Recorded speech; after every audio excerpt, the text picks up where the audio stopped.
بلکہ شاید میں یہ کہوں تو غلط نہیں ہوگا کہ افضل ترین وظیفہ، جی ہاں آج اس پر بات کریں گے، اور وہ کتنا اہم ہے ہماری زندگی میں۔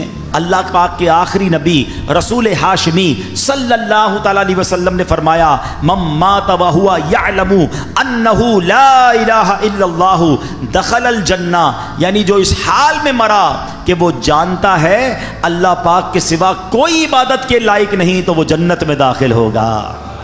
ایک حدیث پاک میں ہے، پیارے آقا مکی مدنی مصطفیٰ صلی اللہ علیہ وسلم نے فرمایا ثمن الجنتی لا الہ الا اللہ۔ بڑی پیاری حدیث ہے، اتنی مختصر ہے مگر کیا پیاری بات فرما دی۔ اب سے کوئی کہے کہ جنت کی قیمت کیا ہے، جنت کا ثمن کیا ہے، جنت کا داخلہ کیسے ملے گا، آئے ہائے نبی پاک نے ایک لائن میں جنت کی قیمت بیان فرما دی۔ آقا فرماتے ثمن الجنہ لا الہ الا اللہ، آقا فرماتے جنت کی قیمت لا الہ الا اللہ۔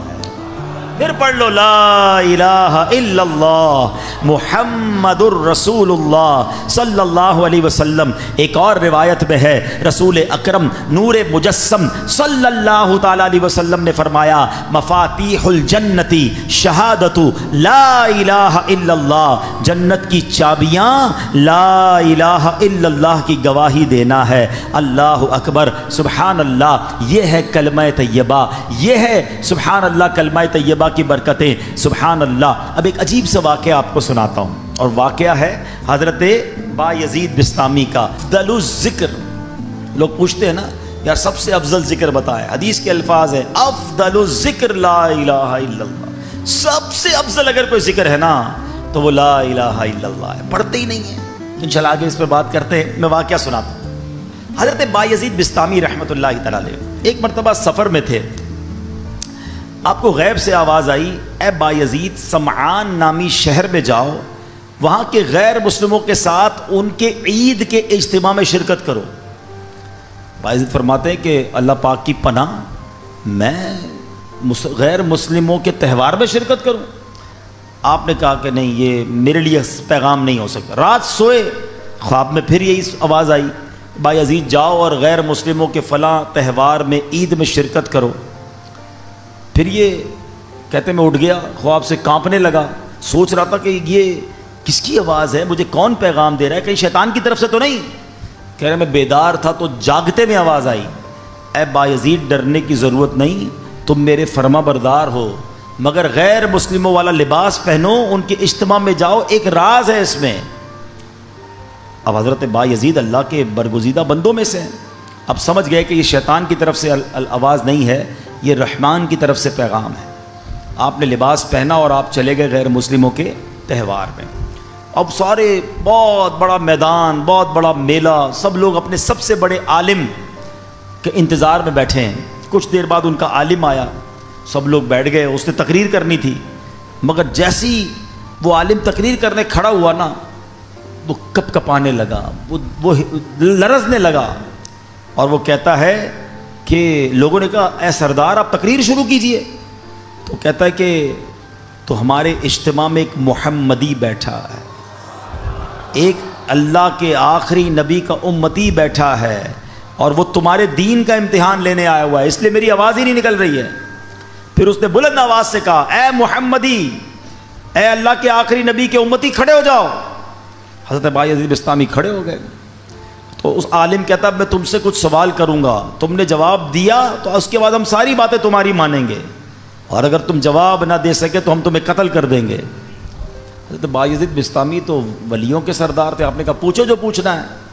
اس غیر مسلم نے بھرے مجمع میں 61 سوال کیے، 61 کوسچن کیے حضرت بایزید بسطامی سے۔ حضرت بایزید بسطامی نے سب کے سب ٹھیک جواب ارشاد فرما دیے۔ اب وہ کہتا اب ایک سوال کا جواب اور دو، آسمانوں اور جنت کی چابی کیا ہے؟ غیر مسلموں کا جو پادری تھا، بڑا ان کا عالم تھا، تو آپ نے جواب دیا، اچھا معاف کیجیے گا، حضرت بایزید بسطامی نے اسے سوال کیا، تم نے کر لیا سوال، اب میں سوال کرتا ہوں، بتاؤ آسمانوں اور جنت کی چابی کیا ہے؟ تو جو غیر مسلموں کا عالم تھا نا، وہ کہتا ہے آسمانوں اور جنت کی چابی کلمہ طیبہ لا الہ الا اللہ محمد الرسول اللہ ہے۔ اللہ نے اللہ پاک نے اس کی زبان پر حق جاری کر دیا. اب اپنے اتنے بڑے عالم کی آواز سن کر، اس کا جواب سن کر، اس میدان میں ہزاروں غیر مسلم تھے، سب کے سب کلمہ پڑھ کر مسلمان ہو گئے. اللہ اکبر. یا رسول یا اللہ. جاری رہے گا فیضان کلمہ طیبہ.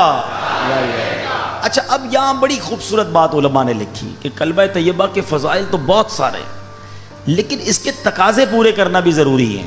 فرمایا کہ حضرت زید بن ارقم رضی اللہ عنہ سے روایت ہے، رسول ذیشان مکی مدنی سلطان علیہ الصلوۃ والسلام نے فرمایا، جس نے اخلاص کے ساتھ لا الہ الا اللہ کہا وہ جنت میں داخل ہوگا. صحابہ کرام نے عرض کی، یا رسول اللہ صلی اللہ علیہ وسلم، کلمہ طیبہ کا اخلاص کیا ہے؟ فرمایا یہ کہ بندہ اللہ پاک کی حرام کردہ چیزوں سے بچتا رہے. اب ایسا نہیں صرف لا الہ الا اللہ پڑھتا رہے بھائی جنت میں چلے جائیں گے. ایک مرتبہ حضرت وہاب بن منبہ رحمۃ اللہ تعالی کی خدمت میں عرض کیا گیا، کیا کلمہ طیبہ جنت کی چابی نہیں ہے؟ فرمایا کیوں نہیں ہے؟ بالکل ہے، لیکن ہر چابی کے دندانے ہوتے ہیں نا.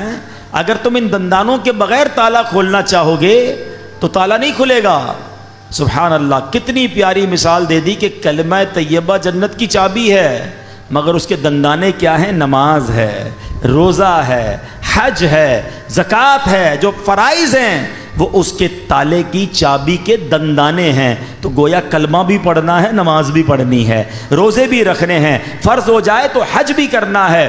چلو حج کے بارے میں بھی تھوڑی سی بات کر لوں، کیونکہ حج کا سیزن آیا ہوا ہے. جناب، بڑی تعداد میں وہ لوگ ہیں جن پر حج فرض ہو جاتا ہے مگر وہ حج نہیں کرتے. اس کو آسان نہ سمجھنا. جس طرح نماز فرض ہے نا، جس طرح روزہ فرض ہے. آپ کو پتہ ہے اسلام کے 5 پلر بچپن سے پڑھ رہے ہیں، 5 ارکان اسلام. اسکول میں تھے جب سے، مدرسے میں جب سے پڑھے، سب نے پڑھے ہوں گے. کون کون سے ہیں؟ نماز، روزہ، حج، زکوٰۃ اور توحید کا اقرار، کلمہ پاک پڑھنا. تو اب کلمہ تو پڑھ لیا. اچھا، نماز کو اب بھی لوگ پکا فرض سمجھتے ہیں. بعض لوگ زکوٰۃ اور حج کو اتنی اہمیت نہیں دیتے، یہ بھی پلر ہے اسلام کا. اور حج نہ کرنا، اب میں جو حدیث سنانے جا رہا ہوں نا وہ بڑی ہلا دینے والی ہے. حدیث پاک کا مضمون ہے، نبی پاک فرماتے ہیں جو کوئی شخص استطاعت کے باوجود، یعنی طاقت رکھتا ہے، پیسے بھی ہیں، گھر والوں کو بھی نان نفقہ دے سکتا ہے، ایسی صحت بھی ہے کہ حج کر سکے، استطاعت کے باوجود حج نہ کرے، آقا فرماتے مجھے کوئی پرواہ نہیں وہ عیسائی ہو کر مرے یا یہودی ہو کر مرے. یعنی معاذ اللہ اس کے ایمان پر خاتمہ نہ ہونے کا خوف ہے. لوگ کہتے ہیں یار بس حج کرنا ہے تو وہ ذرا بچی کی شادی کر لوں پھر کر لوں گا، وہ ذرا کاروبار سیٹ کر لوں پھر کر لوں گا، آج کل بڑی گرمی ہے، حج ذرا ٹھنڈ میں آئے گا نا پھر کر لوں گا. اور اللہ کے بندوں، ہمیں نہیں پتہ ہم زندہ رہیں گے نہیں رہیں گے اگلے حج تک. کئی لوگ پچھلے حج میں ہمارے ساتھ تھے، اس بار نہیں ہیں. اگر فرض ہے تو دیر نہ کریں. اور اگر تم یہ سمجھتے ہو نا کہ 2-4 کام اٹکے ہوئے ہیں وہ ٹھیک ہو جائیں تو حج کروں گا، ارے تمہاری بھول ہے، وہاں چلے جاؤ، سارے کام ادھر سے ہی تو بن جاتے ہیں. بگڑے ہوئے بنتے ہیں سب کام مدینے میں، بٹتے ہیں جہاں بھر کے آلام مدینے میں. مشکل میں ہو تو جاؤ نا آقا کی دربار میں. اور لوگ کہتے تھوڑے پیسے، مطلب حج کے پیسے تو ہیں مگر اس سے زیادہ نہیں ہیں، وہ کم ہو جائیں گے. بھول ہے تمہاری. حدیث پاک سناتا ہوں جس کا مضمون ہے حج کرو غنی ہو جاؤ گے. ہاں، حج کرنے سے مال میں بھی برکت ہو جاتی ہے. تو حج میں سستی نہیں. حج ایک ہی بار فرض ہے، ایک بار کر لیا پھر بار بار نہیں ہے.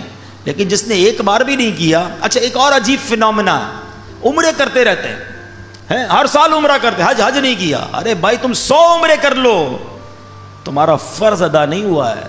کوئی 100 نفل پڑھے اور فرض نہ پڑھے تو کیا ہوگا؟ فرض ادا ہو جائے گا؟ نہیں ہوگا نا. فرض کرنا پڑے گا نا. یہ بالکل اسی طرح حج کرنا پڑے گا. اور میں آپ کو سچ بتاؤں، کسی عاشق رسول کے ساتھ حج کر لیا نا، پھر حج کی بار بار کیے بغیر چین آئے گا نہیں. حج کا مزہ بھی اور ہے، حج کا لطف ہی اور ہے. عرفات کا میدان، مزدلفہ کی راتیں، مینا کی بہاریں، آؤ جمعرات کی رات ہے، حج کا ذکر ہوا ہے. اللہ سے دعا کرتے ہیں اللہ کلمہ پاک کی برکت سے اسی سال ہم سب کو حج نصیب فرما دے. اے اللہ تیرے خزانوں میں کمی نہیں، ہمیں اسی سال تیرے گھر آ کر لبیک پڑھنا بھی نصیب فرما دے. میرے رب کے خزانوں میں کمی نہیں ہے، لیکن حج کرنے کی پکی نیت رکھو. اور اگر حج فرض ہو گیا تو اس کی تاخیر نہ کریں. تو پتہ چلا کلمہ جو ہے وہ جنت کی چابی تو ہے، لیکن جناب والا اس کے دندانے بھی ہیں، اور اس کے دندانے کیا ہیں؟